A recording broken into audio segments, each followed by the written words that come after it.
All right. Okay, I think we can go ahead and get started if you all are comfortable and ready.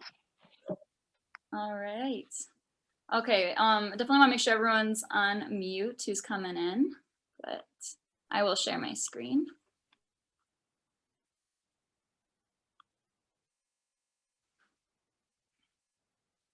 All right, that's loading. All right, well, hello everybody, and thank you so much for coming today.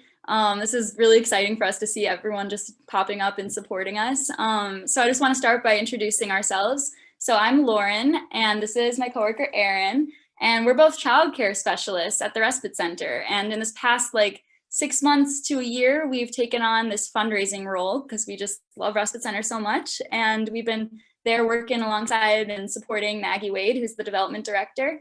And we're just really excited to build awareness about our program and share with you all what it is we do here. So at the Respite Center, we understand that parenting is one of the hardest jobs. And we'd like to take this time to invite you to participate in the chat. For all of you who are parents or caregivers, you can feel free to write in the chat, answer some of these questions, or just kind of reflect on them on your own. We're curious about what you think some of the most rewarding parts of parenting are, and also what are some of the most challenging parts? What are your primary stressors as a parent? And as a parent, given all the stresses that come with that, have you ever needed a break? And when you did need a break, who were you able to rely on? And while you are reflecting on that, we'd like to share this gem of a piece of kid artwork that was done in glitter paint.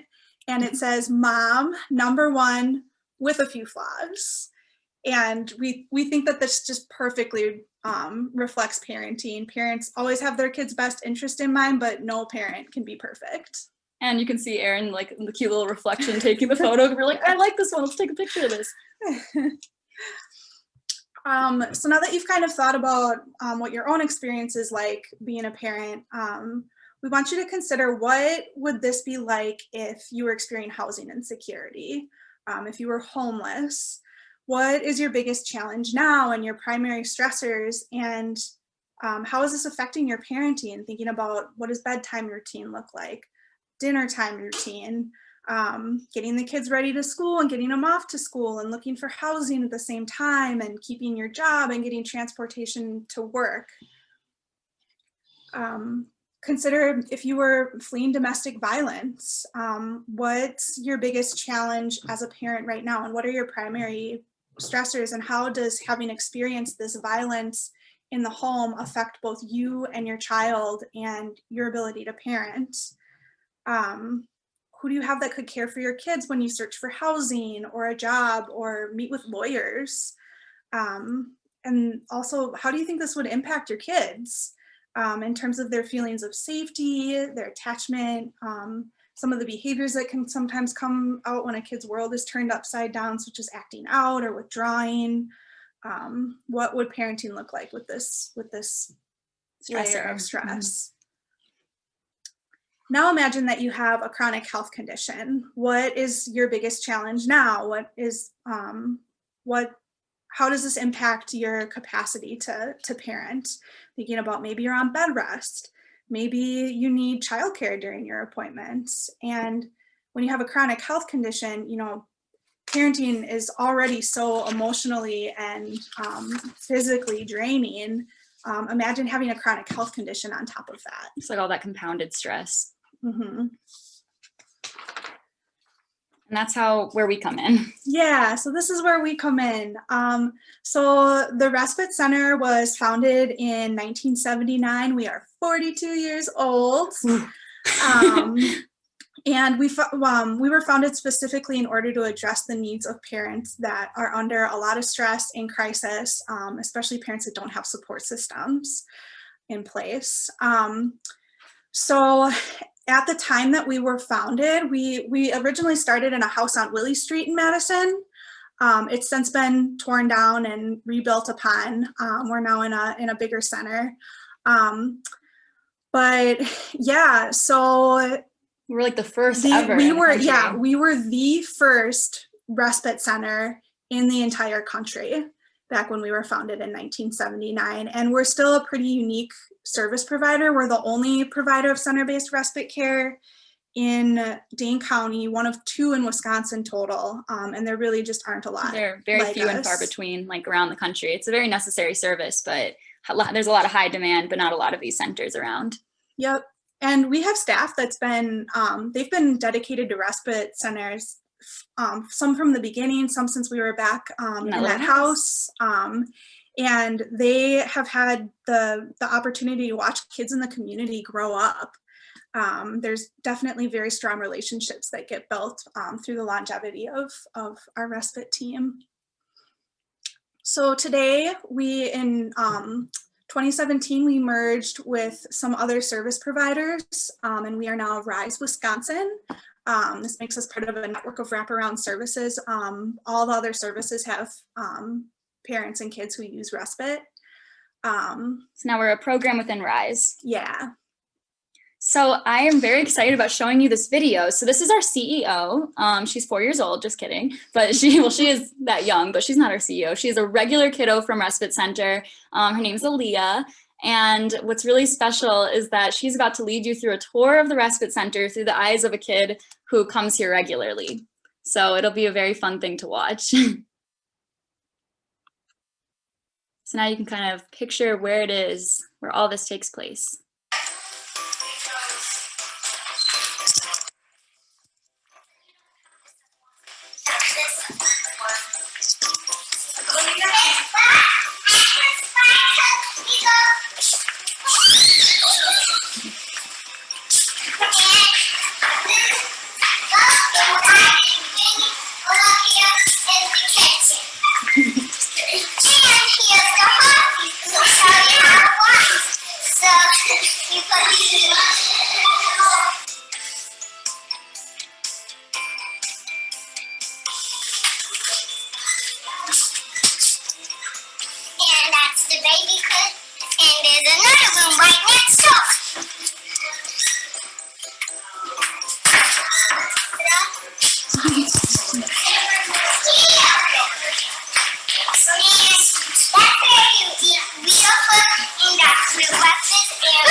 Aaliyah, do you want to turn around and face the camera and say what you love about the Respite Center? I love the walking horse and the walker like this.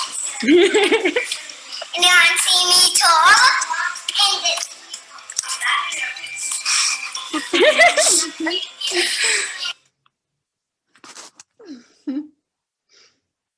So I will return to our presentation.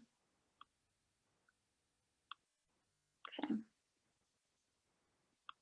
So I hope you enjoyed that tour through the eyes of a little kindergarten girl. She's a regular over at Respite, so she was the best person to give a tour. She runs the place, honestly, the way she walks around, it's awesome.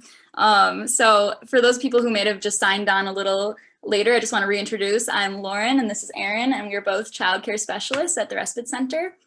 So I would like to just show us, like, this is our philosophy of the Respite Center. We believe parenting is one of the most difficult jobs, and we also believe that well-timed breaks and a supportive ear can help parents return to parenting, feeling more confident in their abilities. We believe that the best way to ensure a bright future for our community is to come alongside families in need and see families for their strengths. By meeting parents' needs, we're also meeting kids' needs. And we believe it's very, very important to invest in families' mental health and well-being. And part of that is destigmatizing the need for parents to get a break. Respite is a preventative service. While the majority of our families are dealing with significant amounts of stress, we really like to provide those breaks to keep them from getting to this complete crisis point. So we try to be preventative in that way, in addition to responding to immediate emergencies. So how we support families, we're here to provide this like safe space for kids. It's kind of like spa for kids because it's like they're the most zen when they're at the Respite Center. They have all these toys available and great snacks, and they can do so many different types of activities. But overall, we're this 24/7 around the clock service. We do close for a portion of the time on Sunday from 9 to 5. We reopen for the Sunday overnight. But due to budgetary reasons, we had to cut back in staffing and childcare. So that's why we're closed for a portion of Sunday.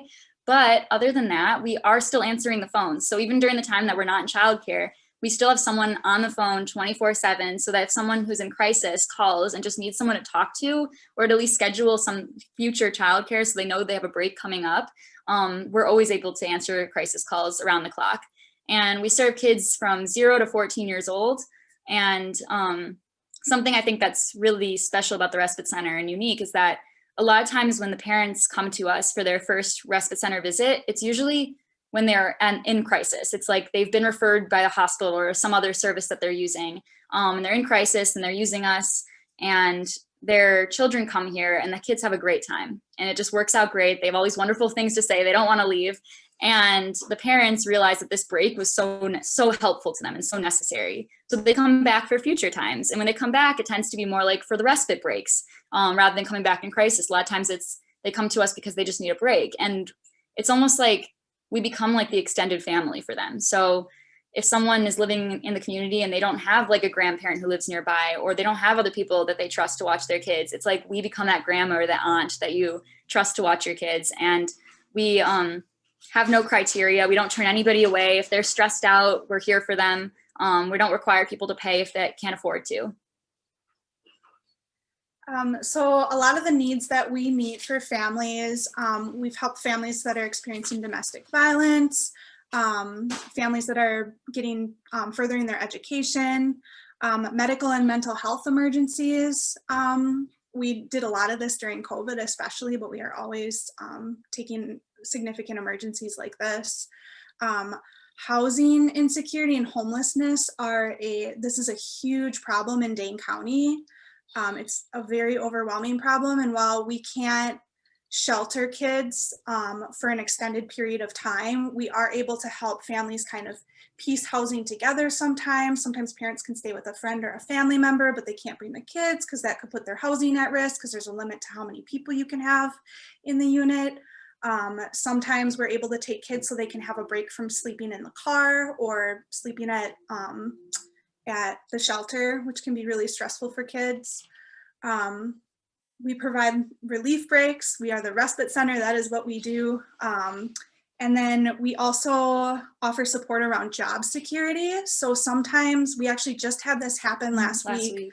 A parent called right when I got to work in the morning and was panicking because she was supposed to be at work and her plan for childcare fell through, and she was literally in the parking lot just hoping that we could help her this time. And thankfully we ended up having a cancellation and were able to take her, but she was in the parking lot waiting and hoping that we would be able to help her. And she could have lost her job. She could have lost, not been able to make rent. There's so many things that could have just spiraled out of control if we weren't able to help her in that moment. So sometimes we're able to help with that. Court appointments, we like to, in particular, protect kids from having to go to court appointments related to violence in the home or Child anything custody, like that. all that Child stuff. custody. Yep. And we also work with Dane County and help them out with some emergencies as well. All right, so now we're gonna hear some stories from our families. I wanna preface that all these videos are pre-COVID. So I know if you're anything like me, even just watching a fictional TV show on Netflix can make you have these moments of panic because people aren't wearing masks. But yeah, so first I'm gonna read this quote though from a parent. I think that the last thing any mother wants to do is to fail her children and left with no other option but to place her children into foster care. Your program prevented me from losing my kids. Thank you. And that highlights us being a preventative service as well, and just that need for just basic support. All right, so I'm going to pull up that video, and it's two caregivers who are both regulars with the Respite Center. We've known them a long time, and they're sharing their experiences with us. Okay, my name is Dana, and I have two children. I live in Madison, Wisconsin, and I love the Respite Center. I had my baby in 2016, Abraham, and he is such a struggle inside the womb. But I had to stay in the hospital for a long time, like 4 days, and the Respite Center helped me with Danny. and let my friends pick him up and drop him off like this was his house for a couple of days. And I appreciate them so much for that, because I didn't have anybody at the time to step in and keep him all day while I was at the hospital having his brother. My name is Gillette, and my granddaughter is Ariana. I am a massage therapist. Her middle name is Rose, so I changed the name of my business to Rosebud because I tell her she's my budding little rose. Single parenting at 64 is different than having children when you're younger, because you don't have any grandparents and you don't have peers who have children, you know, that age. And so the respite center has been, no. Another story was when I got my GED, high school education. It was really I don't know how to explain it to you. I just appreciate this center so much. If it wasn't for you guys, I wouldn't be able to be so inspired to keep going just by having that little, push or help. I don't want to start tearing up here because I really, it's not a sad moment. It's a proud moment for me just to say that I did this and the Respite Center helped me, or just to keep their name alive and tell people, how they helped me. My sister was like a mom to me. Was admitted to the hospital. Her son called in a Monday, and I called Respite Center in the afternoon and asked if you could possibly take Ari so that I could go to the hospital. But it was the last time that I got to talk to my sister, and it was not only that I got to have the last conversation with my sister, but it was that I was able to help her feel at ease with where she was, and so I'm, very grateful for that. I just thank you for, using the Respite Center, because, if it wasn't people using this program, they probably would have shut it down years ago or whatever. Just thank you, and keep using the Respite Center and tell people about it. I just want to say thank you for all the kind and loving support, and for just being there for us and for taking such great care of Ari. Everyone here is amazing.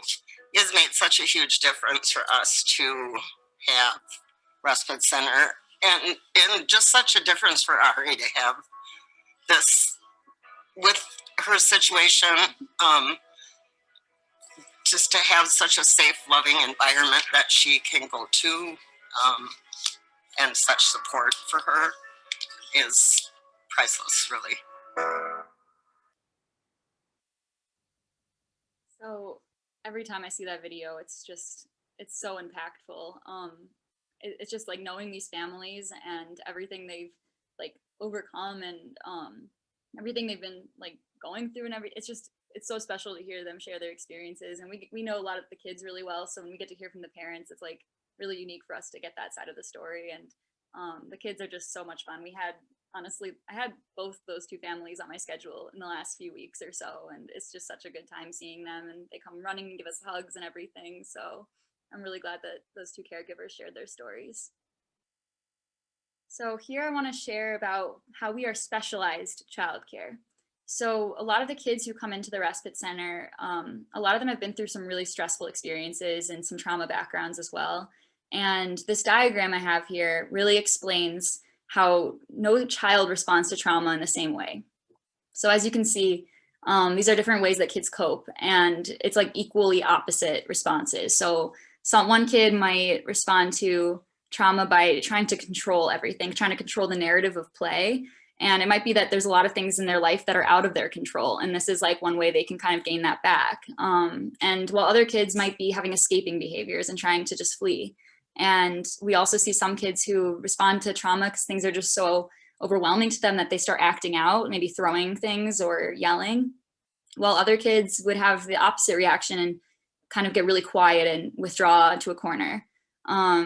Another thing I like to point out is that some kids have role reversal. You might see like a 4-year-old child who almost has this very like caregiving qualities to them and tries to take care of everybody.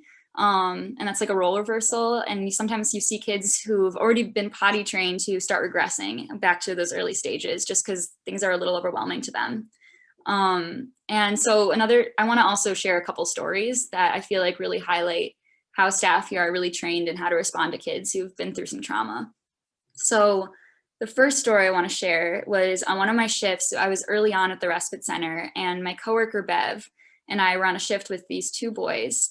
And one of the boys, he was 5 years old, and he had been through a lot. He had disclosed to us that his father had passed and he was grieving, and he shared some experiences that sound like he might have witnessed some domestic violence as well.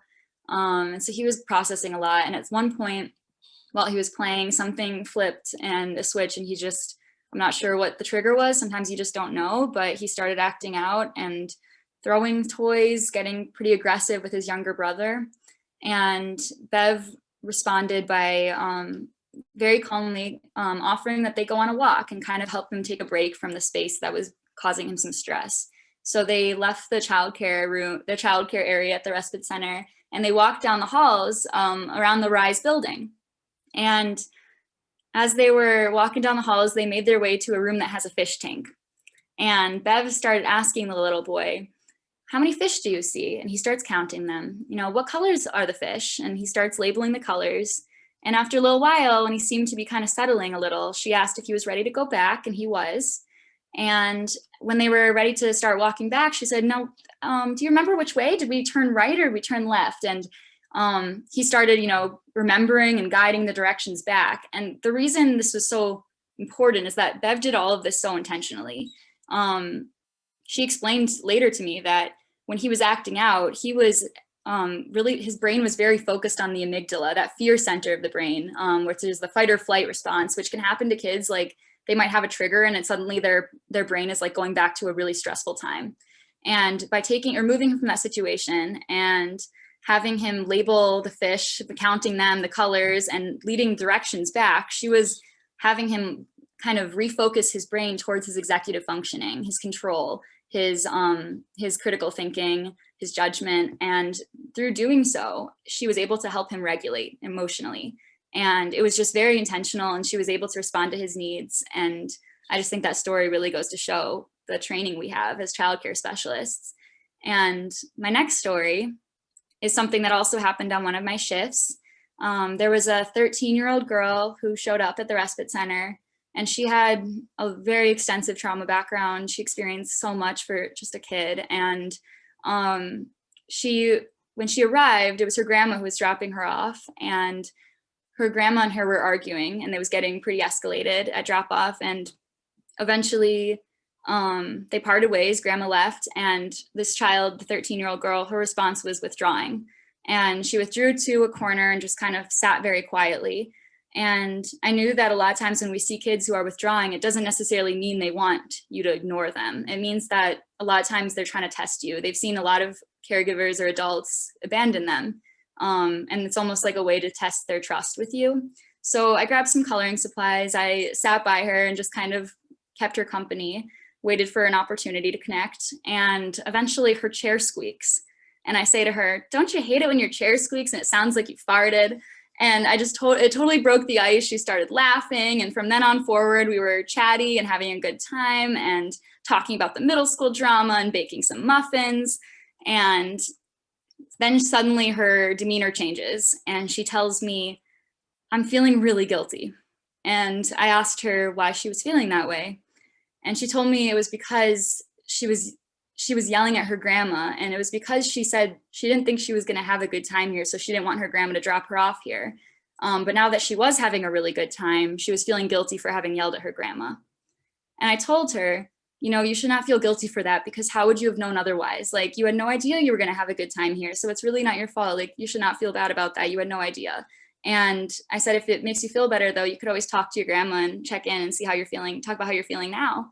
And when her grandma showed up about an hour later, the 13-year-old girl went running to the grandma and giving her this big hug. And I just felt like that moment was sorry, there's a dog barking next door. So I felt like that moment was just so impactful, because it just really showed a family that was very escalated at drop off, and how having that respite break was just so important for them to come back together and offer that stability. And it just was such a really beautiful experience getting to witness that.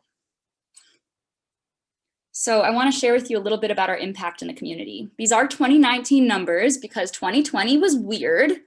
And in 2019, it was probably more average to what we typically see. And we served about 798 different children from 378 different families. So we saw a lot of these families repeatedly, but we met a lot of new kids. So we definitely had a large impact in Madison. And on average for a 24-hour period, because remember, we serve kids during the day and overnight, we typically will serve about 12 to 15 kids throughout the 24 hours. So I'm sure now you're interested in what we did during the weird year of 2020. So I'm gonna let Erin take that away. All right. So Respite is all about crisis. We are built for crisis. And we ended up doing a lot of different innovative things during the pandemic to help the families that we work with. We received some COVID relief funds that we distributed through money for holiday gifts, food assistance, housing stability. We were able to give 4 families some assistance to keep them in the home. We helped a family with childcare costs. And we also recently started a basic needs pantry that we received a grant for. Two grants, actually. Yeah, we just got another one. It's very exciting. And what we're doing with that is typically, we have all the supplies that we need to care for kids in our space. Parents don't have to bring anything because we don't want them using their resources. We want to take care of that for them. But sometimes families need stuff to take with them. They're out of baby formula, they're out of diapers, and we'll give them stuff, but it comes out of the stuff, it comes out of our regular budget for supplies at Respite. So we got this money to start an actual pantry so that when families ask for stuff, we'll not only have more on hand, it won't have to come out of our in-house budget. It won't have to come out of our in-house budget. So we got that going. We put together care packages for 32 families that they had like different enriching activities, games, puzzles, books, chalk, bubbles, lots of fun stuff. We had some fun snacks to take to families who, were all cooped up. And we also, we received $760 from the Women in Business, which is a student org at the UW. And we were able to revamp our library. So now we have a really cool library. I'm super excited about it. Loving bedtime stories. So we were able to diversify our books to make them more representative of the kids that we serve. And we've also got books on tough, complicated topics, because books are a great way to get kids processing some of those things and learning about some of those things. So everything from the pandemic to trauma to social identity, justice. social justice. We've got lots of really cool new books. Thanks to the Women in Business. Yeah, and I especially like the care packages because it also went along with us calling families and being able to check in with them, because early on in the pandemic, everyone was so isolated, and we were able to let them know we were thinking of them and check in and see what the needs they have, and we were able to drive over those packages and meet those needs.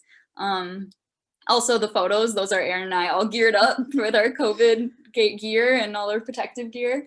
Yeah, and I don't want to forget to mention either that some staff who called to check in on families, we had a couple instances where they actually gave the parent a break over the phone by miraculously entertaining the children while the parent just took a breather. Because the kids know them so well. The kids are like, oh, it's so good to talk to you. Yeah, there's that relationship that's already there. So we were able to do that a little bit too. Very creative. We were very adaptable to this crisis. Yep. So we also recently received the Innovative and Exemplary Respite Services Award by the Arch National Respite Network. This is a nationally recognized thing. And while we're so proud and honored to receive this prestigious award, the biggest honor that we get is in the feedback from kids and families that we're working with. And so I'm going to read a few of our quotes from Respite kids. I like it as long as I get to ride the scooter. And then this next one's one of my favorites. So Chris is he's a former childcare specialist, but he's our current facilities manager, and kids continue to ask about him. But one of the quotes is, "I love Chris and toast." He knows his priorities. Yes. And then another one, which we hear all the time, is, "I want to live here. Can I live here? I love it here." Oh yeah, they definitely ask that frequently. Mm-hmm. So something new that also has been happening during the time of the pandemic is our first ever quantitative research study to evaluate our program's effectiveness. So back when we received that award from the Arch National Respite Network, they had asked for quantitative data for our service. And we had so much anecdotal evidence and qualitative evidence that were stories from parents and different examples of how we've been helpful, but we didn't have the quantitative evidence at the time. So I decided to start our first ever research study so that we could have that info when people ask for it, and it would support us in our grant writing and just be generally effective to be able to present that type of results. So I started the Parent Wellbeing Study, and it's a survey-based study. So when parents drop off their kids, we give them a survey that asks for them to rate their stress levels, like give themselves a self-rating between 1 through 10. And then at pickup, so after the respite break is over, they fill out a survey again, and it asks the same question for a self-rated stress level. And we also ask them some other questions in general about like the need for respite to exist in their life. So we'll ask questions like, if respite did not exist, would you trust anyone else, or do you have anyone else you trust to watch your kids? And we ask questions like, has Respite Center helped you meet your goals, or different other questions that offer reasons why respite's important in their lives. And we also are able to give them a children's book as like a thank you for participating in our study, because it is optional. And so if they do, we'd like to thank them with a book. And so it's also been helpful at transitions when kids don't want to leave. I can be like, "Oh, but look, you got to pick out a book." And so the books were funded by the Love of Learning grant from Phi Kappa Phi. So I just want to give them a shout out for that grant that we got for children's books. And we now have over 100 participants in our study, but we did run some preliminary results earlier on, and so far, I'm really excited to be running some bigger results later, because we have so many different questions I want to analyze and get all geeked out about. But so far in our preliminary results, we found that there was a significant change in self-reported stress levels. So that is really exciting results to report, because our whole service here is supposed to be helping parents who are in crisis, who are experiencing stressful situations. So if we're able to show that having this respite break was helpful in changing their stress levels or reducing their stress levels, that's huge. So it's been a really exciting time to be running this study. All right, so we are inviting you to invest in our community by investing in parents. In 2014, we received a $100,000 cut to our annual budget, and this came from United Way was a big funder, and they simply shifted their focus on what sorts of areas they want to fund, and respite didn't fit into that focus, so we lost that funding, and it's left us with a deficit that we haven't been able to sustainably fill yet. But despite this, we have kept our doors open, most recently in COVID-safe ways. We still have our 24/7 crisis counseling over the phone. We have had to cut back on staffing in childcare. We're closed for the day on Sundays. We reopened for the overnight on Sundays. So Yes. We're open every night of the week for overnights. Yep, we're doing as much as we can with what we got. Lauren and I decided to start this fundraising project because respite is so incredibly near and dear to our heart. It's such a unique place. It's a very important part of our community. We see its impact every single day, and we would like to feel more secure in our continuity as a service, and we're asking you to help us be able to help more families. So I also want to read this quote from a family who's used us recently and over the years. "My family has received a lot of help over the past few months. With the help of the Respite Center, I was able to pay my rent for November, and my 2 boys received Christmas gifts as well. This is in addition to the many, many times that prior to the pandemic, they were able to watch my kids, several of which were very last minute, so I could go to doctor's appointments, work, etc. Every time we have gone there, we have been greeted by staff by name and with a warm hello. We are so grateful to the Respite Center." So I absolutely love that quote. It really does show like all the ways that we've been there for families and adapted to all these changes. So this brings us here. So when we decided we wanted to run this Rally for Respite campaign, we met with our supervisor, Kristen, and we looked at our situation. We realized that a really good big goal for us to aim for is $30,000 throughout the year. So $30,000 is to fund a year's worth of food and diapers and other necessary supplies that we need to run our shelter and to be able to best care for these kids. And if we were to kind of break down to like more individual impact, $10, for instance, if someone were to donate $10, that could provide a gas card that we can give to families who need it to get to the respite center and get to their medical appointments. And if someone were to donate $40, for instance, I learned that baby formula is very expensive, and we want to be able to send families home with it if they don't necessarily have the means to access it. And now we can do that. And it would be really great if we have more on hand so we can do that for more families. $100 could provide our average of like 12, 15 kids throughout the day with the meals and the snacks and the toothbrushes and the other supplies that we can give out, such as like clothing. Sometimes kids might show up and they don't have a coat or they're not wearing shoes, and we can offer those things and send them with them. And so we're able to really just be there for anything they need. And $500, if someone were to donate that amount, it could contribute to our rent and our upkeep of the place. And it could allow us to provide all those different basic needs to families who come in with housing insecurity. So this is a really exciting slide because we reached out to a bunch of local artists and businesses and the university, and a lot of them donated these really exciting prizes so that people who are donating have the chance to win one of these awesome prizes. And so we have really something for everyone here. For people who have out-of-towner guests and they want to be able to put them up for a free night at the Hilton, we have that donated to our cause as a potential prize. We have different practical prizes for local Madisonians.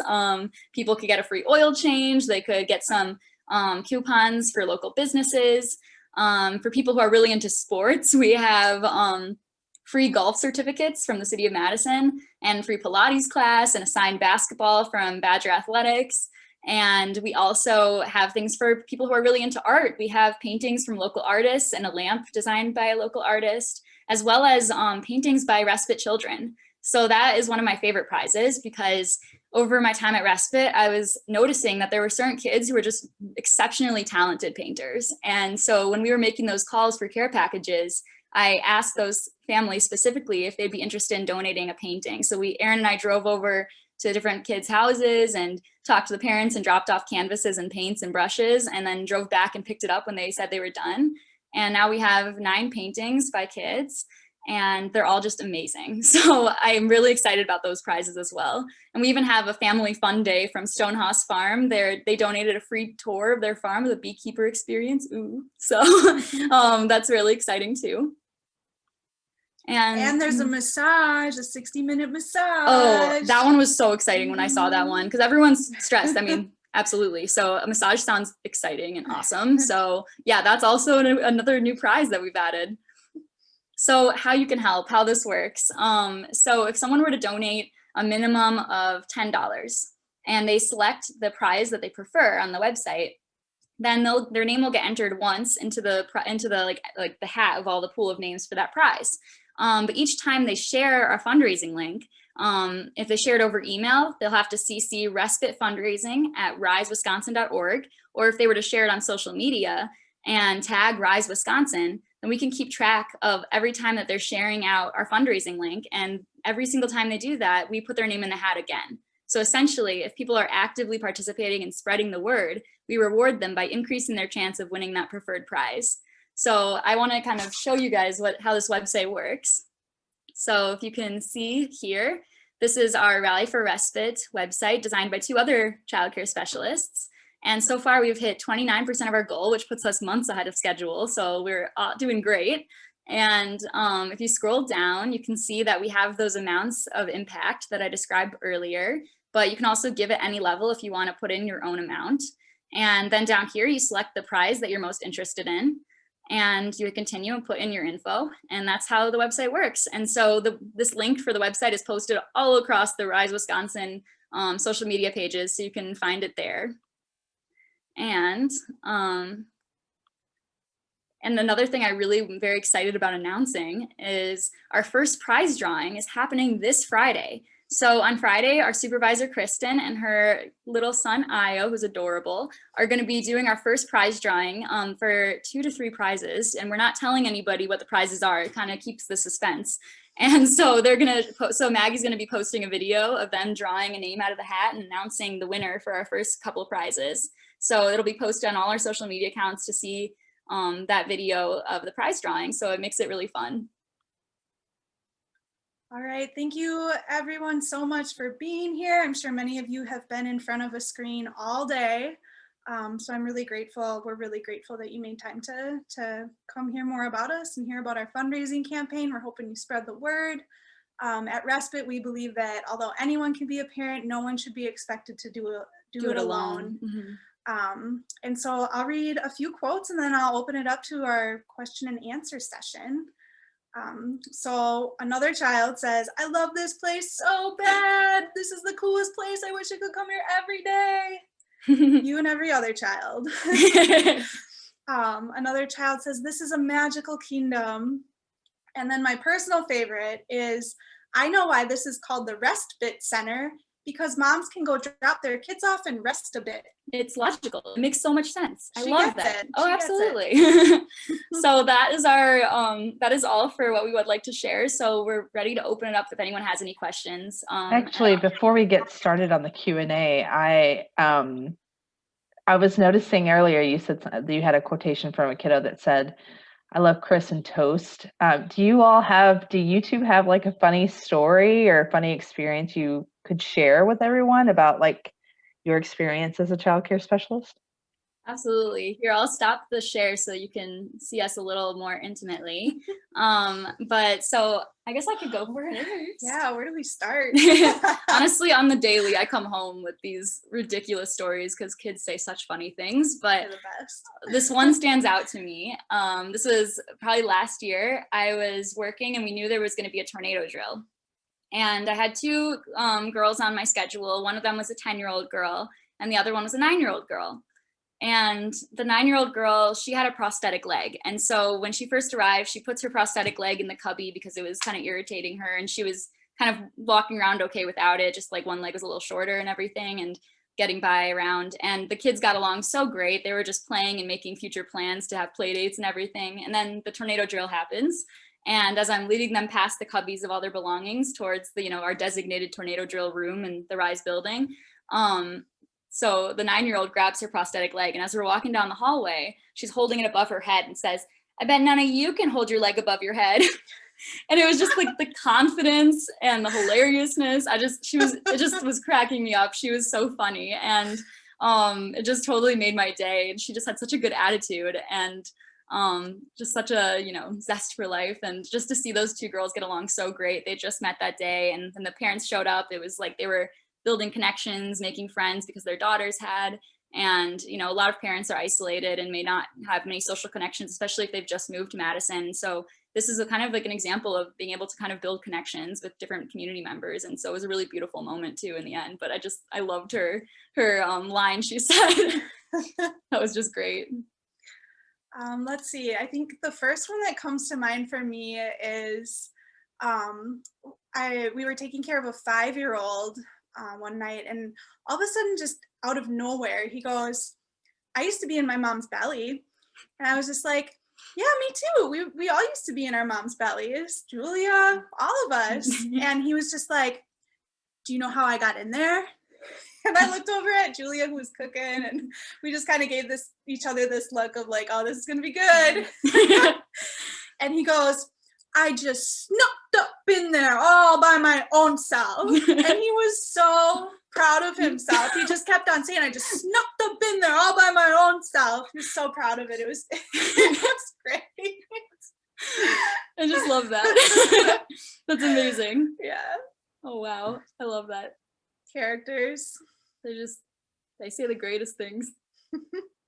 But yeah, does anyone have any other questions? I haven't really been monitoring the chat. I don't know if Maggie wants to lead the Q&A. Yeah, so we have one question saying, asking if you could talk a bit about how families are given resources when they do the intakes.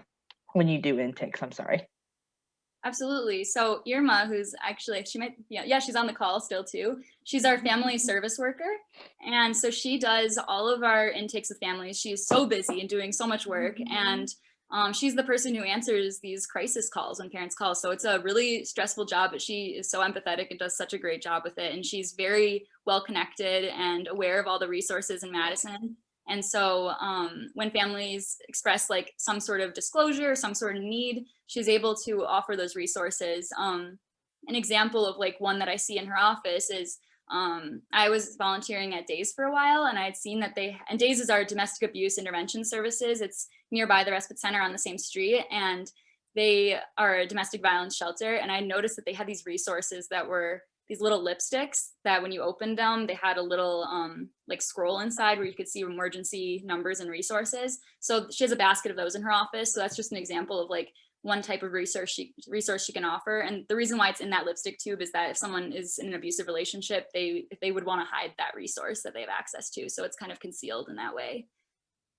But there are resources to different, also actually another one I'd want to mention is that RISE is a conglomerate of so many programs that offer caseworking for kids or home visiting for kids. And so if she sees that there's a child who might have some special needs, that maybe she wants to refer them so they can have some interventions, or she sees a parent who's fairly overwhelmed or stressed and there's some behaviors that maybe they could use some support around, she's able to connect that parent to like resources that RISE offers so that that family can get that help. We have another question asking, do you have connections with hospitals, et cetera, or nonprofit attorney organizations? And how do those resources and connections work? I think I might pass that question along to you, Maggie. I think you might be more connected in that way. So actually, I was going to ask if Kristen would, because she is our supervisor, and I think she's still on. She's on. I'm here. Thanks, Yeah. Kristen. I think you could take this one. We do have connections with hospitals. Oftentimes the social workers who are in different departments, especially the OBGYN and the emergency rooms, they will contact us frequently if there's a family in need of, especially if a caregiver needs to be hospitalized and there's no place for the kiddos to be. So we have good relationships with hospitals and clinics. The attorneys, the nonprofit attorney organizations, not so much. But it is a goal for us to be involved, especially with organizations who are working with victims of domestic abuse, so that if kids are in an emergency situation and are that authorities know that they can call us and kids can be in a safe place while parents are responding to the crisis. Yeah, and so Christy, I'm going to put my email in the chat, and I would love for you to get in touch. Awesome, connections. Yeah, I know that Days, when it comes to that type of a situation with domestic violence, they definitely are familiar in referring us all the time, because those parents are in the shelter and they're receiving so much help from different employees at Days who are connecting them to different resources too. And so if they have to meet with lawyer about doing like a restraining order or something, they need someone to watch their kids. Like we do serve a lot of the kids who are staying at the Days shelter next door. So I have another question of how did each of you get into this work? Ooh. Well, so for myself, when I was in undergrad at UW, I was volunteering for many, I guess like for about probably like, cause I continued on after my undergrad, so probably like 4 to 5 years at Domestic Abuse Intervention Services Days.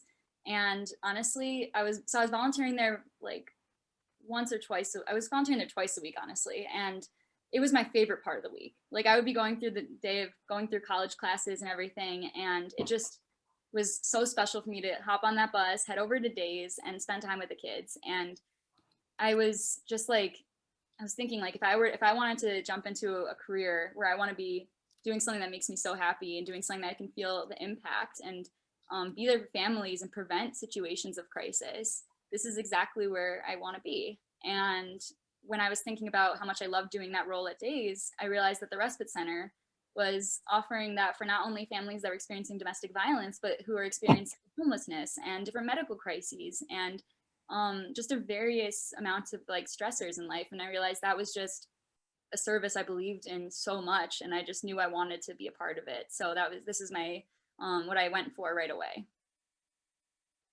Yeah, and for me, I got connected through a local Madison artist named Sharon Kilfoy, who was working with the Respite Center close to around the time that it started. She's been with that organization or with Respite for a while. She's now retired. But I just was looking for some volunteer work to do, doing art with kids, and she does mural painting with kids. And she ended up connecting, she found out I had a childcare background and got me connected to Respite as a sub, and the rest was history. I fell in love with this place. It's, you know, I love the work. I love working with kids. I love being able to offer a support system to families in the community. And something that I just absolutely love about the Respite Center is we are so strength-based. We really meet families where they are at, and there's no judgment at all. We just want to help people. And yeah, the Respite Center is absolutely amazing. It's a unique service too. Like there's just no other service like it that fills the need that it fills. So yeah, it's such a special place. Plus you come home with all the ridiculous stories of things that kids say, and that just oh my gosh is awesome. Yes. So we'll pass it along. Next question. Does anybody have any other questions they'd like to ask Erin and Lauren?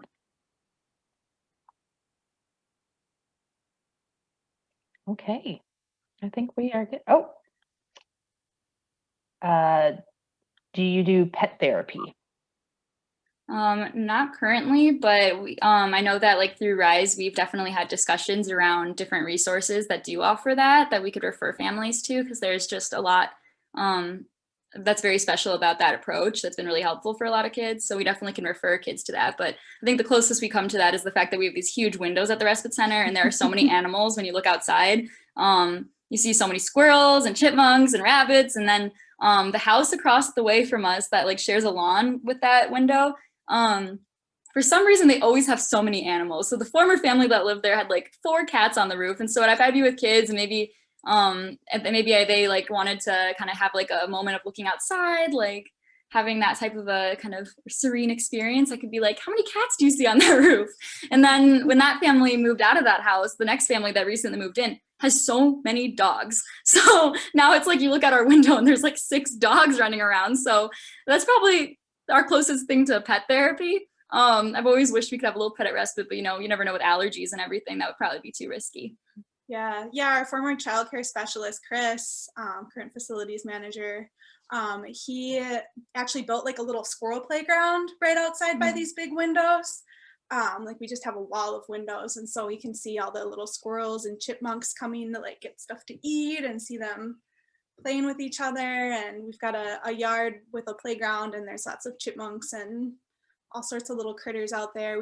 We have a hummingbird feeder now. One of our childcare specialists brought that. We're gonna get that going again. And we've seen quite a few hummingbirds last year. So yeah. Absolutely. And that's not usually the side of the building where the kids play on outside. We have like a different side of the building that has our like bike track and our playground, our basketball area. And we got also like a bunch of apple trees, pear trees, and randomly a garlic plant that kids, you know, can pick from and have fresh fruit. I don't encourage them to eat the garlic. That would be pretty gross. But but we'll cook with the garlic. That's true. We do home cooked meals at Respite. Absolutely. If there's anything else, let us know that we can help elaborate on. There was one question about whether we refer families to other organizations, but Kristen did answer that yes, we do regularly refer families to other organizations as well. We are well connected. Absolutely. All right, I think that we are done with the Q&A. Awesome. Well, I really appreciate everyone for coming here and supporting Respite Center and learning about our resource, and just like spreading the word about what we are doing here. So All right, thank you so much, everybody. Thank you all so much. You're so greatly appreciated. Bye, everybody.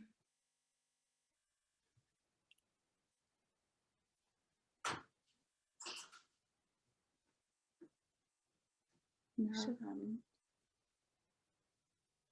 Oh, checking the chat. So